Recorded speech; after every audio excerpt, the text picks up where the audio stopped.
Hello friends, welcome to my channel Solving Questions with Gauri Ma'am. GATE environmental science and engineering इस exam के लिए preparation कर रहे हैं। आइए आज सॉल्व करने जा रहे हैं एक MSQ मल्टीपल सिलेक्ट क्वेश्चन। ये क्वेश्चन लिया हुआ है पेपर 2022 से। क्वेश्चन काफ़ी लंबा चौड़ा है, डरावना लगता है देखते ही, मगर इतना डरावना है नहीं। आइए पढ़ लेते हैं।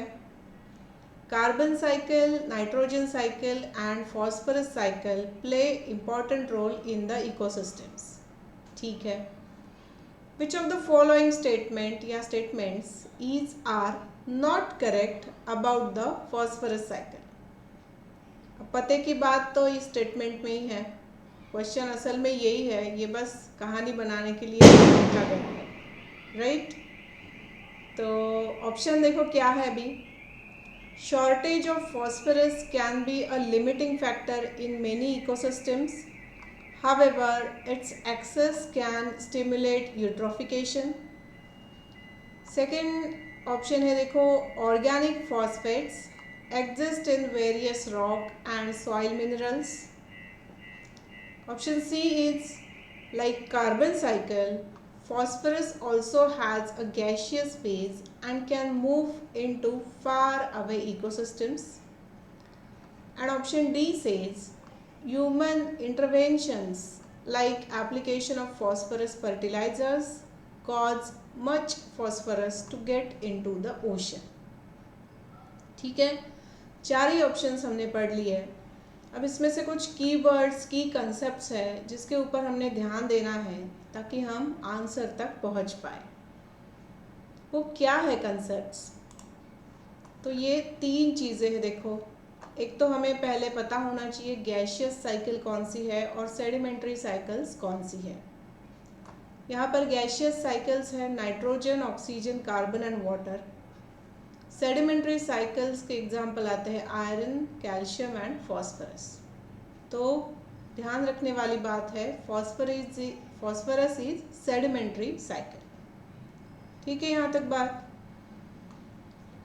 फॉस्फोरस, दूसरी बात देखो, phosphorus is limiting factor sorry phosphorus is limiting factor in water ecosystem, but too much of phosphorus और यूट्रोफिकेशन, इनका रिलेशन है। देखो, जब फॉस्फोरस ज़्यादा हो जाता है तो वहाँ पर अलगी की ग्रोथ हमें दिखाई देती है और दूसरे एक्वाटिक प्लांट्स भी बहुत ज़्यादा अमाउंट में ग्रो करने लगते हैं।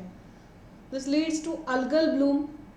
अल्गल ब्लूम पूरे एक्वाटिक इकोसिस्टम के ऊपर फैल जाती है और जिसकी वजह से नीचे की तरफ सनलाइट नहीं पहुंच पाती। अब नीचे की तरफ सनलाइट नहीं पहुंच पाती तो that leads to decrease level in dissolved oxygen in the water, और उस वजह से नीचे के जो भी वो अल्गल ब्लूम के नीचे के पॉन्ड अगर इमेजिन कर रहे हो आप, तो पानी में रहने वाले जो भी ऑर्गेनिजम्स हैं उनको ऑक्सीजन नहीं मिल पाता, सनलाइट नहीं मिल पाती एंड वो पूरी की पूरी सिस्टम कोलैप्स हो जाती है और लंबे समय के बाद वहाँ पर हमें जंगल बना हुआ दिखाई देता है। So this process is known as eutrophication and this is directly related to the content of phosphorus, right? तीसरी बात जो है वो है sources of organic phosphate in soil. तो इसमें है plant residues, green manure, microbial biomass, farm yard manure. तो ये सब सॉइल में ऑर्गेनिक फॉस्फेट के सोर्सेस है, जबकि हमें ऑप्शन में ये सोर्सेस रॉक और सॉइल मिनरल दिया हुआ है। ऑफ कोर्स वो ऑप्शन गलत है, ठीक है ना। और दूसरा ये सी ऑप्शन कह रहा है phosphorus also has gaseous phase. तो हमने देखा कि फॉस्फोरस जो है वो सेडिमेंट्री साइकिल है, वो गैशियस साइकिल में नहीं आता है। अब not correct about phosphorus cycle ऐसे स्टेटमेंट हमें बताने हैं, तो ये दोनों स्टेटमेंट जो है ये गलत है फॉस्फोरस साइकिल के हिसाब से, और यही दो स्टेटमेंट बन जाते हैं इस क्वेश्चन का आंसर। ठीक है, ए स्टेटमेंट को पढ़ के देखो। Shortage of phosphorus can be a limiting factor in many ecosystem, however its axis can stimulate eutrophication. ये बात सही है, हमने देखा अभी। और दूसरा देखो, human interventions like application of phosphorus fertilizers cause much phosphorus to get into the ocean. ये बात भी सही है, और ये एक यूट्रोफिकेशन के लिए ये एक रीज़न भी है। फाइन, तो इस वजह से बी और सी ये दो ऑप्शन इस क्वेश्चन के सही आंसर बन जाएंगे, क्योंकि ये मल्टीपल सिलेक्ट क्वेश्चन है, याद है ना। चलिए, तो जैसे हमने बात की थी, क्वेश्चन काफ़ी लंबा चौड़ा दिखाई देता है, सिंपल होता है, डरना नहीं है, शांति से उसे सॉल्व करना है। तो इसी तरीके से क्वेश्चंस सॉल्व करके मैं आपके लिए लेकर आ रही हूँ।